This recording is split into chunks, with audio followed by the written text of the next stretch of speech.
আমাদের সামনে যে প্রশ্নটি দেখতে পাচ্ছেন তা মাদকদ্রব্য নিয়ন্ত্রণ অধিদপ্তরের উপপরিদর্শক পদে এসেছিল 2019 সালে। তো প্রশ্নটি খুব সহজেই সমাধান করা যাবে, যেহেতু আমার সবগুলোই 4 to the power x এবং সবগুলোর মধ্যে যোগ চিহ্ন আছে। তাহলে আমি ফার্স্ট কাজটি করব, সেটা হচ্ছে 4 to the power x কে আমি কমন নেব। তাহলে আমরা আগেই জেনেছি কমন নেয়া অর্থ ভাগ করা। 4 to the power x দিয়ে 4 to the power x কে যদি আমরা ভাগ করি তাহলে ফলাফল পাবো কি 1। আবার এটিকে যদি আমরা ভাগ করি তাহলেও ফলাফল পাবো 1। এটিকে ভাগ করলেও ফলাফল 1, সেম ভাবে এটিও 1 হবে। দেখো কত সহজ হয়ে গেল। এখন 4 to the power x থাকলো, আর এই ভ্যালুটি আমার কত আসলো 4। 4-এর উপর কোনো পাওয়ার নেই, তার মানে আমরা ধরে নিতে পারি 4-এর উপর পাওয়ার আছে 1।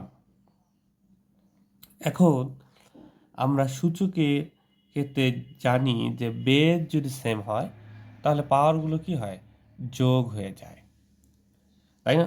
তাহলে তাই করি, বেজ সেম তাহলে পাওয়ার কি হবে, যোগ হবে।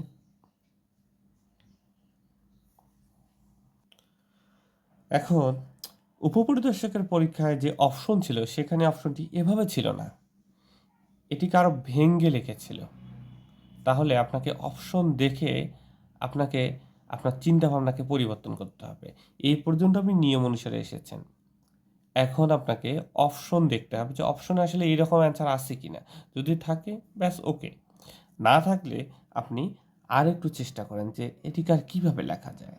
হ্যাঁ, এটিকে লেখা যায় 4কে আমরা লিখতে পারি 2 স্কোয়ার। এখন দেখেন পুরোটার উপরই তো x+1, তাই না?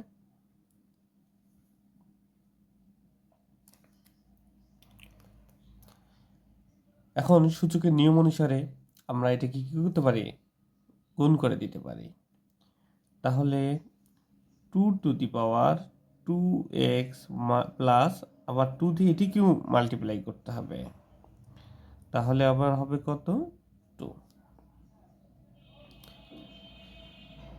তো সেই পরীক্ষাটিতে অপশনে এর ভ্যালুকে এভাবে উপস্থাপন করা ছিল। তাহলে অপশন দেখে দেখে আমাদেরকে বুঝতে হবে আমরা আসলে অঙ্কটি কিভাবে সমাপ্তি টানব।